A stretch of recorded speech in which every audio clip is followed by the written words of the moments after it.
After the Civil War, there were enormous changes in American life, with industrialization, urbanization, and immigration changing the composition of who lived in the United States, where they lived, and what they did for a living. But city living and factory work came with new social problems like poverty and unsafe working and living conditions. The rise of big business had also led to practices that limited competition, like monopolies and price fixing. Starting in the 1890s, a number of reformers began to advocate for remedies to these social problems. They were known as the progressives. And this era of reform, which lasted through the 1920s, has come to be known as the Progressive Era. But the difficult thing about the Progressive Era was that these reformers worked on all sorts of different things. There were muckrakers, which were journalists, writers, and photographers who tried to expose corruption or unsanitary factory practices. There were politicians who tried to rein in big businesses and protect consumers. There were conservationists who tried to preserve national parks and wilderness from exploitation. And there were many influential female reformers who tried to help women, children, and immigrants achieve better working and living conditions. So clearly, progressives didn't all share the same goals or advocate for the same solutions to problems. How can we even compare the goals and effects of the progressive reformers when they were so diverse? Let's start by taking a look at some of the goals and achievements of the progressives. Now, I'm not going to go into a lot of detail about individual reformers or pieces of legislation here. What I'm interested in doing is taking a bird's eye view of the kinds of reforms that progressives pursued during this time period.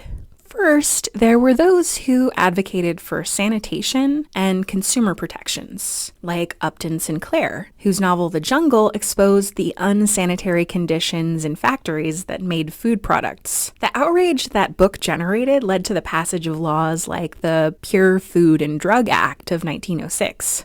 Then there were the progressives who fought for protections for workers. They pushed for an 8-hour workday and for safer conditions for workers, along with the right for workers to bargain collectively through unions. Along with those reforms were others aimed at advancing the rights of women and children, including limiting child labor, promoting access to birth control, and granting women the right to vote through the 19th Amendment. Many of the progressive reformers were interested in reining in the excesses of big business. Politicians like President Teddy Roosevelt went after trusts and monopolies for stifling competition and fixing prices. Another avenue of reform was aimed at limiting political corruption, particularly city political machines that were dominated by party bosses. One victory in this arena was the passage of the 17th Amendment, which provided for the popular election of senators. Lastly, there was a push for moral reform to make society more orderly and humane. The major achievement of these reformers was the passage of the 18th Amendment, which prohibited the sale or consumption of alcohol. Okay, so now that we've done a brief survey of what the progressives were up to, let's think about what aspects these reformers had in common with each other and where they differed with or contradicted each other. So this might sound a little obvious, but one thing that united the progressives was that they believed in progress. That is, they thought it was possible to improve society and to make people better human beings. This is worth mentioning just because not everyone felt that this was possible. Many of the opponents of the progressives saw human nature as fixed, and a society with vast inequalities of wealth and opportunity as just an inevitable consequence of industrialization. A second shared belief was that it was the role of government to step in and fix these social problems. This was a big departure from the laissez-faire or hands-off approach of the Gilded Age. In that era, attempting to improve sanitation or morality would have been considered work for private charities or voluntary associations to take on. But the progressives thought that the problems they were trying to solve were too big for that approach, and they sought out the help of local, state, and federal government to implement their measures. They campaigned for laws and constitutional amendments to bring about change. So they really began a debate over whether or to what extent the government should take an active role in the welfare of its citizens that would continue into the Great Depression.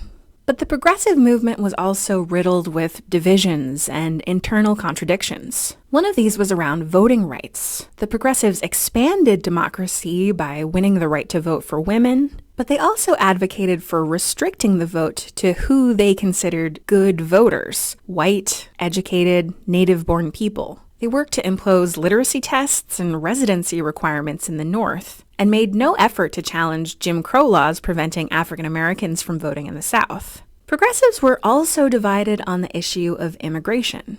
Although a few progressives championed the rights of immigrants and respect for immigrants' culture, like Hull House founder Jane Addams, most progressives thought the only way forward for immigrants was complete assimilation into American culture. They also supported restrictions on the entry of immigrants they considered undesirable, like those from Southern and Eastern Europe, Asia, and Mexico.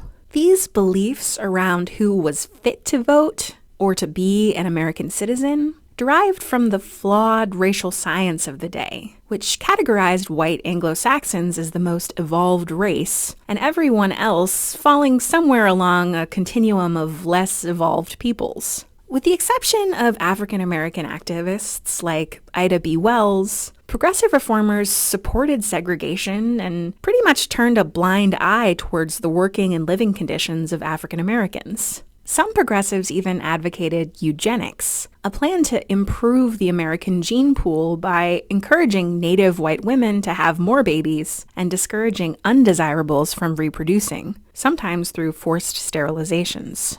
So taking these uniting and dividing factors into consideration, what conclusions can we come to about the goals and effects of the progressive reform movement? Well, I think it's safe to say that the progressives wanted to improve society and find a remedy for the social problems caused by industrialization and urbanization, and that they wanted to do so through government intervention.